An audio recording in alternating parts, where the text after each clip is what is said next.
Margaret Laskin Corla, and Minister, I want to welcome your recent visit to Howth and Aideen's grave in particular.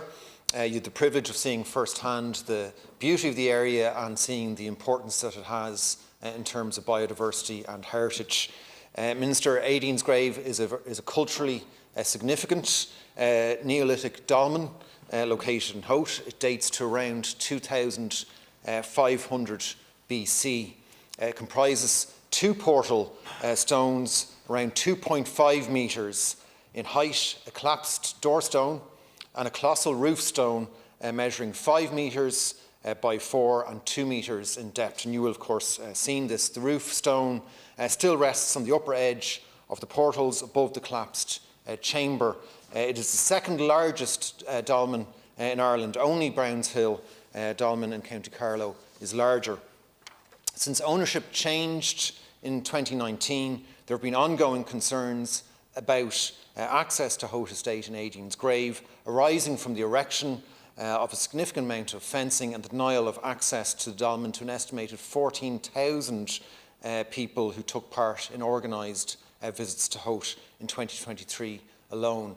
14,000 people, and that includes some local community groups.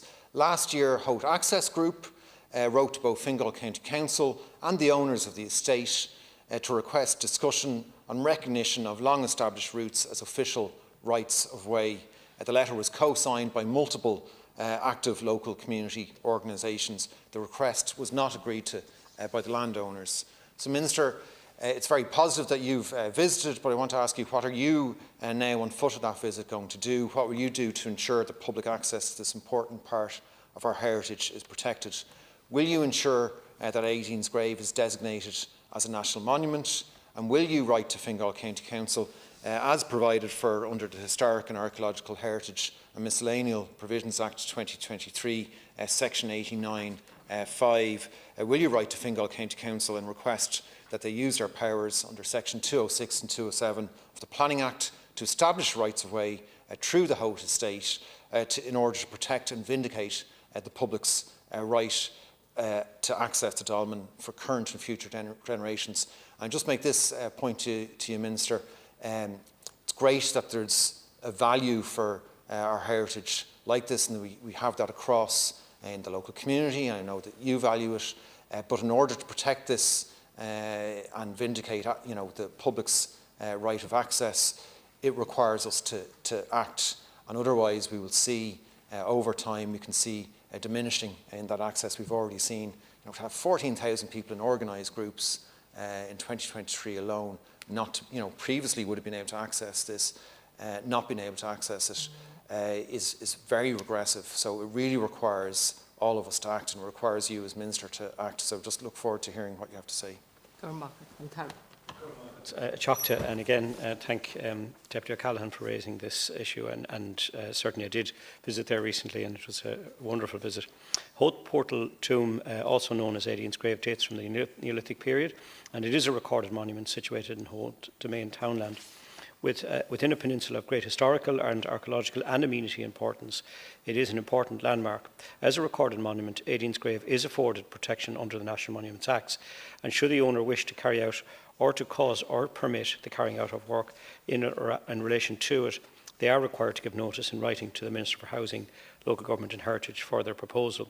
At least 2 months' notice of proposed works is the statutory requirement in this regard, unless in a case of urgent necessity, but will still, with the consent of me as Minister. I am aware that the site in question is in private ownership and not in state care.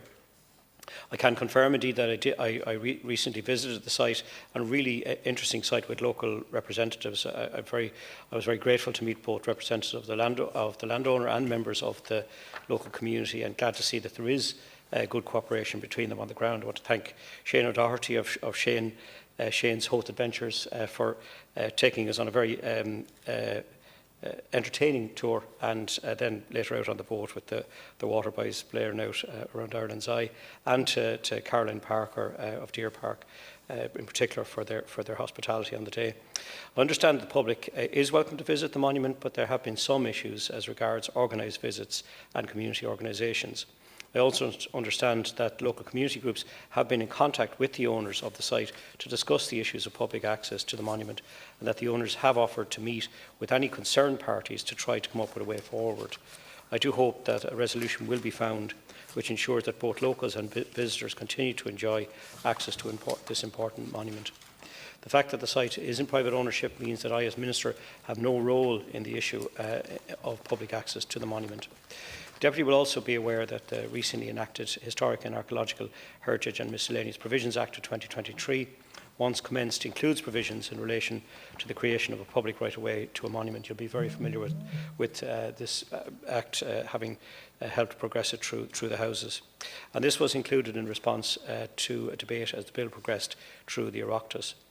Section 89.5 states that the Minister may, by notice in writing, request a local authority to consider creating a public right-of-way under Section 206 or 207 of the Act of 2000 to a registered monument situated in the authority's functional area.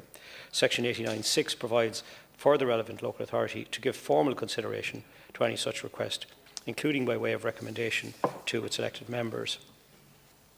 I have made a representative from the National Monument Service of my department available to be consulted in relation to the recorded monument and to advise further on any matters in terms of the archaeology and the obligations of owners and custodians of recorded monuments under the National Monuments Act. I think it is important that we find a way forward for the community. I think it's as I said, we had a very fantastic day and really informative and entertaining visit, and I do think it's important that we can find a way forward that is beneficial to the wider community around Howth, and also to, I think for visitors to the area as well. It's an important part of our heritage. You know, I want to thank the Minister for your response. I mean, the issue at stake here is, and you were able to visit, and you were able to be brought on the visit by a local tour guide. However, if you happen to be a member of the local community that wanted to do similar with that tour guide, you wouldn't be able to do it. If you happen to be in a school child in one of the local schools that previously was brought there on an organised visit by that group, you can't do that anymore. Now, you say it's in private ownership, so you have no role in the issue of public access to the monument, but I'm asking you, will you declare it as a national monument, because you are the Minister that could do that. This is a very significant dolmen, the second largest in Ireland. So you as Minister can declare it a national monument, which means you absolutely will have a role in this. It would be in state ownership. So will you do that, is my first question.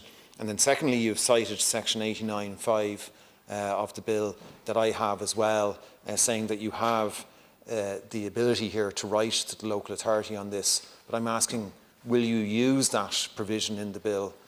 Because yes, I agree, and we agree that we need a way forward on this.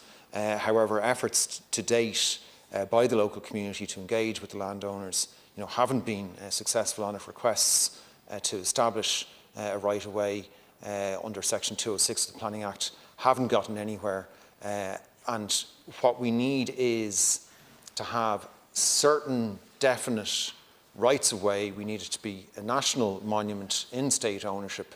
And then we won't have, for the coming years and coming generations, question marks over this. We'll just be able to guarantee protection of our heritage and be able to guarantee, where appropriate, public access.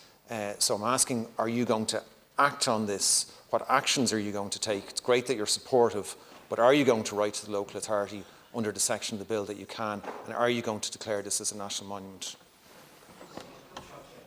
That as a recorded monument, Aideen's grave is already afforded protection under the National Monuments Act, and as we stated previously, that when the Historic and Archaeological Heritage and Miscellaneous Provisions Act of 23 is commenced, I will give consideration to exercising powers under Section 89.5 if that is necessary and appropriate in this or any other instance.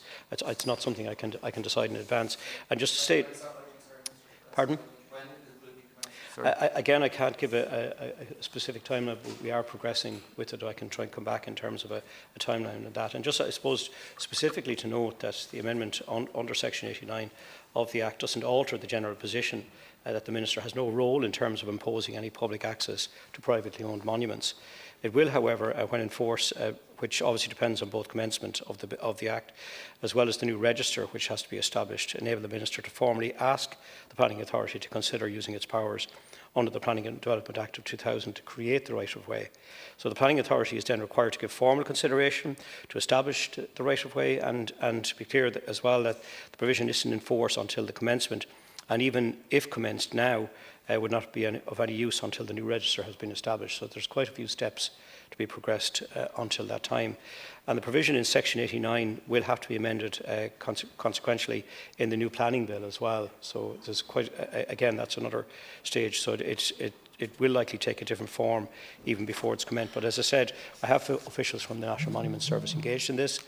I give a commitment that in terms of the progression of this section of the bill to try and progress it as quickly as possible. You can appreciate that there are quite a number of moving parts here, but we will try and do that as quickly as we can. But again, I would stress that in the interim, if a local solution can be found with the owners and the local community, I think that would be a progressive way forward to try and ensure that there is access for the wider community to the site. Thank you.